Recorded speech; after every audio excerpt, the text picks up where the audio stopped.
എന്റെ ഈ ചാനൽ നിങ്ങൾ സബ്സ്ക്രൈബ് ചെയ്യുക, ഷെയർ ചെയ്യുക, ലൈക്ക് ചെയ്യുക, സൈഡിലുള്ള bell button Ding Ding Ding Ding അമർത്തുക.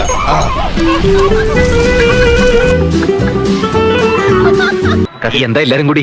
ഞങ്ങൾക്ക് നിങ്ങളുടെ ഒരു പ്രോഗ്രാം വേണമായിരുന്നു. അയ്യോ സോറി സിസ്റ്റേഴ്സ്, 96 എൻഡ് വരെ ഒരു രക്ഷയില്ല, കംപ്ലീറ്റ് ബുക്കിംഗ് ആയി. സത്യം പറഞ്ഞാൽ ഞങ്ങൾക്ക് മൂത്രമൊഴിക്കാൻ പോലും പറ്റാറില്ല. സന്തോഷ് വർക്കി അഥവാ ആറാട്ടാണ് ഈ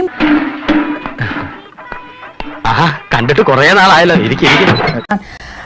അശ്വന്ത് ഗോക്ക് താനെന്താ ഒരു ചത്ത വീട്ടിലിരിക്കുന്ന പോലെ? ഇപ്പൊ 3 പേരും പറയുന്നത് ഈ സിനിമ നിരാശപ്പെടുത്തി, അല്ലെങ്കിൽ പുഷ്പ 1 നിന്ന് 2 എത്തുമ്പോൾ വലിയ പ്രതീക്ഷ ഉണ്ടായിരുന്നു, അതെല്ലാം നിരാശപ്പെടുത്തി. നമ്മൾ ആവശ്യമില്ലാത്ത കാര്യങ്ങളിൽ ഇടപെടാതിരിക്കുന്ന നല്ലത്. ഒന്ന് പിടിച്ചു നോക്കാന്ന്, കയ്യിൽ ഒതുങ്ങൂലാണ്ട് വിട്ടാ പോരെ. എനിക്കങ്ങനെ തന്നെ തോന്നിയത്. പക്ഷെ പൊതുവെ പറയാവുന്ന മലയാളികളുടെ ആസ്വാദന നിലവാരം വളരെ താഴ്ന്നിരിക്കുകയാണ്. എടാ വിജയ, എന്താടാ ദാസ, എസ്പെഷ്യലി യുവാക്കളുടെ പണ്ടുള്ള രജനീകാന്ത് പടങ്ങൾ കേരളത്തിൽ ഓടില്ല, കാരണം ബുദ്ധിപരമായ വ്യായാമം ഇല്ല പറഞ്ഞു. ഇപ്പൊ പണ്ടാണെങ്കിലും അല്ലു അർജുന്റെ ബണ്ണി അതുപോലെ പടങ്ങൾ ഓടിയുണ്ട്. ഇപ്പത്തെ യൂത്തിന് പറഞ്ഞ സിനിമയെ അപ്രോച്ച് ഓൺലി എന്റർടൈൻമെന്റ് ആണ്. പുതിയ ഉടുപ്പൊക്കെ ഷൈൻ ചെയ്താണല്ലോ, പക്ഷെ അല്പം കൂടി ലൂസ് വേണമായിരുന്നു. പോരാത്ത ലൂസ് അവനുണ്ടല്ലോ. നിങ്ങൾ എപ്പോഴാണ് ആ വീഡിയോ ഇടുക, അല്ലെങ്കിൽ ആ വീഡിയോ ഇടാൻ പോകുമ്പോൾ അശ്വന്ത് ഗോക്ക് പുറത്തു പോയിട്ട് നാരങ്ങാമാലയൊക്കെ വാങ്ങിക്കും എന്നുള്ള ട്രോളൊക്കെ കണ്ടിട്ടാണ് ഞാൻ ഈ ചർച്ചയിലോട്ട് കയറുന്നത്. ഭഗവാനെ, ഇതെന്തൊരു ലോകം, എന്തൊരു നുണ.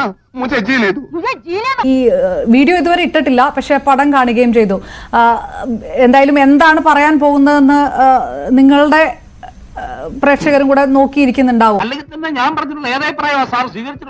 അപ്പോഴീ പുഷ്പ എന്ന് പറയുന്ന ഒരു ഭീകരൻ ലാസ്റ്റ് ഇങ്ങനെ അവിടെ കിടന്ന് മോങ്ങാണ്. അപ്പോൾ അത് കാണുമ്പോൾ ആൾക്കാർക്ക് അത് സ്വാഭാവികമായിട്ട് അക്സെപ്റ്റ് ചെയ്യുന്ന ഒരു മടിയാണ്. സമാധാനമായിരിക്കൂ, അതൊന്നും കേട്ട് പേടിക്കണ്ട.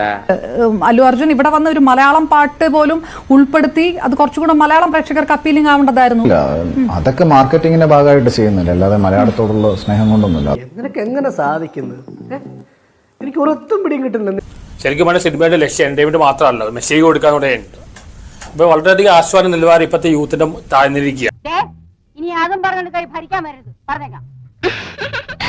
ഇങ്ങനത്തെ മൂവീസ് അല്ല പ്രൊമോട്ട് ചെയ്തത്. അപ്പൊ ഇത് ഇങ്ങനത്തെ സിനിമകൾ പണ്ട് ഓടില്ലായിരുന്നു കേരളത്തില്.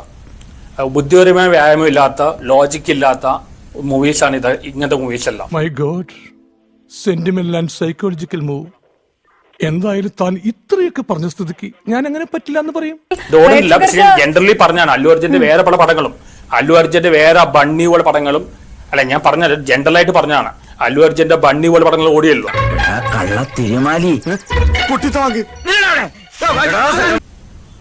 ആള് ഇപ്പത്തെ യൂത്തിന്റെ ആസ്വാദന നിലവാരം വളരെ താഴ്ന്നിരിക്കുക.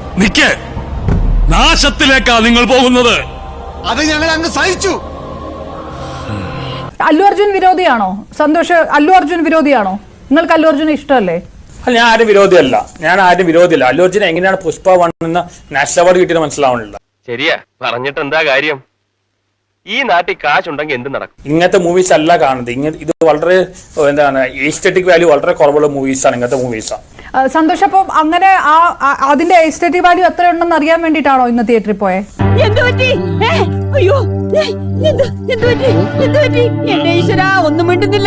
അല്ലാതെ ഈ വെറും മാസ് മസാല മൂവീസ് ആണോ നമ്മൾ കാണുന്നത്? സന്തോഷിന് മാസ് മൂവി ഇഷ്ടമല്ല, കാണാൻ പോകും പക്ഷെ ഇഷ്ടമല്ല അല്ലേ? ഇല്ല, ഞാൻ പറഞ്ഞില്ല. ഞാൻ അങ്ങനെ പറഞ്ഞതായി ഏത് പെന്റിയാണ് നേരത്തോട് പറഞ്ഞത്? എനിക്ക് ഇഷ്ടമാണ് മാസ് മൂവീസ് ഇടയ്ക്കാവാം, പക്ഷെ അത് മാത്രമായിട്ട് കാര്യമില്ല. അല്ല, എല്ലാ ഷോണറും വേണമല്ലോ. പുഷ്പ നിലവാരമില്ല. ഞാനതാ ചോദിക്കുന്നത്, പുഷ്പ 1 നിലവാരമില്ല. പോലീസുകാരന്റെ ബൂട്ടിന്റെ ടാറ്റു എന്റെ നെഞ്ച തൊട്ടിക്കാൻ ഞാൻ ആഗ്രഹിക്കുന്നില്ല. അല്ല, കുറച്ചു മുമ്പ് പറഞ്ഞു പുഷ്പ 1 കൊള്ളില്ല, അല്ലു അർജുൻ എങ്ങനെയാണ് മികച്ച നടനുള്ളത് പുരസ്കാരം കിട്ടിയത് അറിയില്ല, അങ്ങനെയൊക്കെ പറഞ്ഞല്ലോ. പഴയ കാലമൊന്നുമല്ല, ആരെങ്കിലും കണ്ടാലേ ഭീകര ഇടിയും കിട്ടും, മാറി നനയും ചെയ്യും. ഈശാൻ പറഞ്ഞതുപോലെ ചന്ദനക്കടത്ത് കാണാൻ പോയിട്ട് ചന്ദനമഴയായി പോയി പുഷ്പ 2, അങ്ങനെ ഒരു അഭിപ്രായം ഉണ്ടോ? ഞാൻ പണ്ട് കടവും കടത്തിണ്ടയുമായിട്ട് കരയിൽ കറങ്ങി നടന്ന പഴയ കമലാസനല്ല. സ്വന്തം കാശ് കണ്ട് സ്വന്തം കണ്ണ് തന്നെ തള്ളിപ്പോയ പുതിയ കമലാസനൻ, കമലാസനൻ ഭയങ്കര വീക്കായി പോയി. അതുപോലെ തന്നെ ഈ ഫഹദ് ഫാസിൽ ചെയ്ത ഈ ഷക്കാവത്ത് എന്ന് പറയുന്ന IPS ഓഫീസർ ഇതിലൊരു കോമഡിയായി പോയി. നീ പറയുന്നോടാ തെണ്ടി.